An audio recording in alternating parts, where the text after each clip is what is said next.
10년 전쯤에 쓴 소설인데요.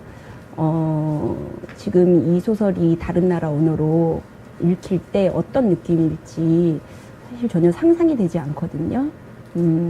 그렇지만 이걸 읽는 사람들을 상상해 보면 좀 기대도 되고 설레기도 하고 궁금하기도 하고 그렇습니다.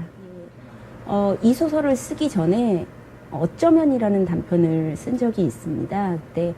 그때는 이제 여고생이 수학여행을 가다가 이제 4명이 다 죽어서 귀신이 된 이야기였는데요. 그걸 쓰면서 좀 남자 버전 같은 걸 쓰고 싶은 생각도 있었고요.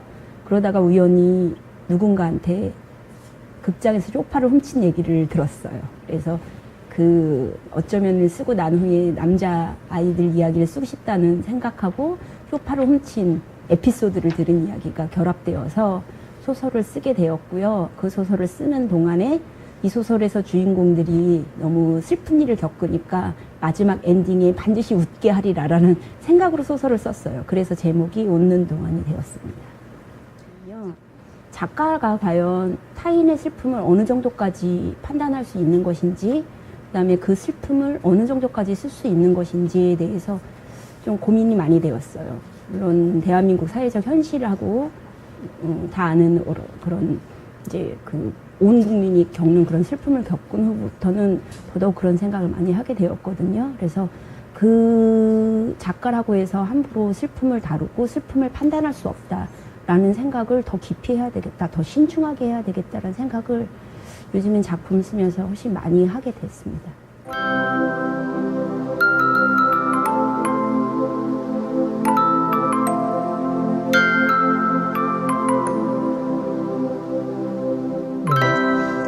네, 일단 저는 소설을 쓰는데 소설이 어떤 결과물이라고 생각하지 않고 소설이 저의 생각을 전개해 나가는 수단이라고 생각해요. 그래서 생각을 다 마치고 소설을 쓴다는 거는 저한테는 좀 어색한 일이고, 그래서 일단 책상에 앉아서 생각을 하기 시작하는 행위가 소설을 쓰는 거죠.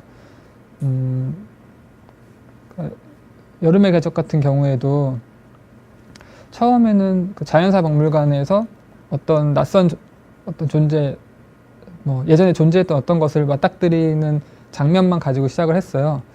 그러다가 이제 그 오래전에 이혼한 그 여성을 만나는 장면도 들어가게 되었고, 그 이야기들이 섞이면서 자연스럽게 이야기가 나아갔고, 처음에 생각했던 결말과도 전혀 다른 결말이 나왔고, 저는 이런 방식이 재미있고 지금까지는 거의 유일한 방식이라고 생각해서 이렇게 쓰고 있습니다. 네, 한국 소설은 유럽이나 미국이나 일본 소설들에 비해서 좀 더 문학이라는 어떤 것에 대해서 본질적으로 파고드는 게 있는 것 같아요. 그래서 문학은 언어로 표현할 수 없는 것들을 언어로 표현하기 위한 예술이라고 생각하거든요. 한국 소설들은 그것보다는 좀 더 인간 내면과 삶의 본질에 대해서, 그러니까 문학이 오래전부터 해왔던 그런 것들을 꾸준히 이어나가고 있지 않나, 그런 생각을 하고 있습니다.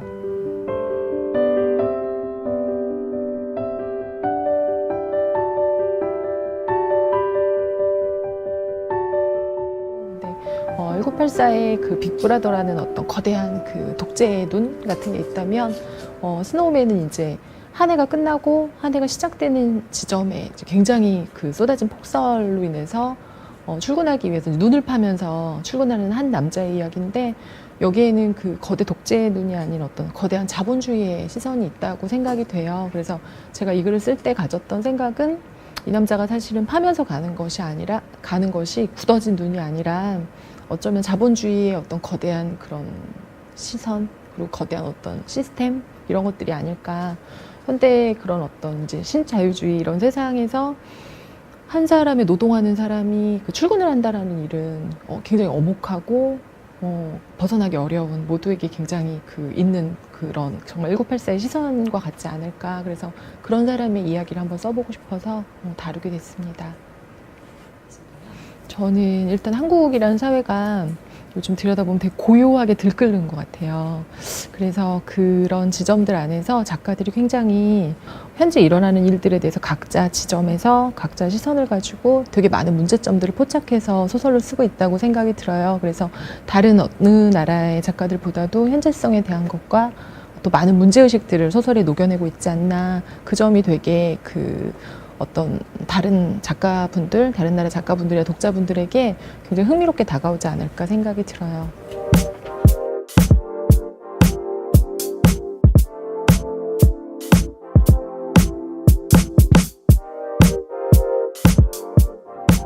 주변에서 뭐 진심에 대해서 많이들 얘기를 하잖아요.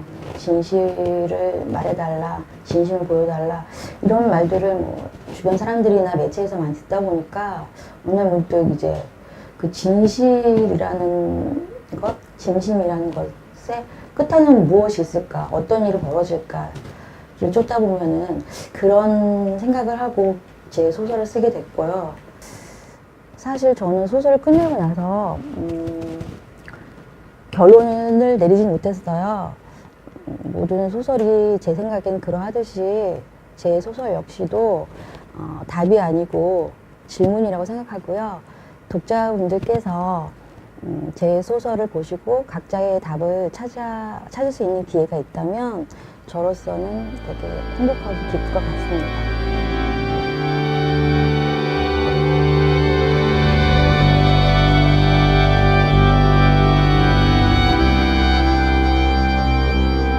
네, 사랑의 맹금류는 그 작품집의 제목이 정해지기 전에 쓴 소설이고요. 그래도 그 제목으로 묶일 수 있을 만한 소설이라고 저는 생각해요. 아무도 아닌이라는 책 제목은 본래 그 단편집 안에 속한 명실이라는 단편의 원래 제목이었어요. 본래 제목이 아무도 아닌 쉼표 명실이었는데 그게 웹에 게재가 됐는데 생각보다 많은 사람들이 그 제목을 아무것도 아닌 명실이라고 하더라고요. 그래서 그런 반응들을 상당히 흥미롭게 지켜봤고, 그래서 다음에 단편집을 내게 되면 그게 제목이 되어야겠다라고 생각을 했고, 아무도 아닌이란 제목으로. 그래서 그 이후에, 명실 이후에 쓴 단편들은 그 제목으로 묶일 수 있을 만한 소설들을 구성하면서 제목도 그렇게 생각하면서 썼습니다. 한국 문학이 해외 다른 나라의 문학들과 어떻게 구별되는가, 무슨 차이가 있는가라는 것보다는 해외 독자들과 어느 부분에서 소통하고 공감할 수 있는가, 이걸 좀 더 고민을 하게 되는 것 같아요. 최근에 제 책이 다른 언어로 번역이 돼서 출간이 됐는데, 그때 제가 가장 궁금하고 걱정했던 부분이 저는 제가 속한 사회적 맥락에서 소설을 써왔는데 다른 사회적 맥락에 속한 개인이 이 소설을 봤을 때 어떤 부분에서 공감할 것인가, 어떻게 읽을 것인가, 그게 많이 궁금했거든요. 걱정도 됐고. 그래서 내 소설이 혹은 한국 문학이 뭐 일본 문학 혹은 영국 문학, 프랑스 문학과 어떻게 다른가, 이거는 제가 하는 고민은 아닌 것 같습니다.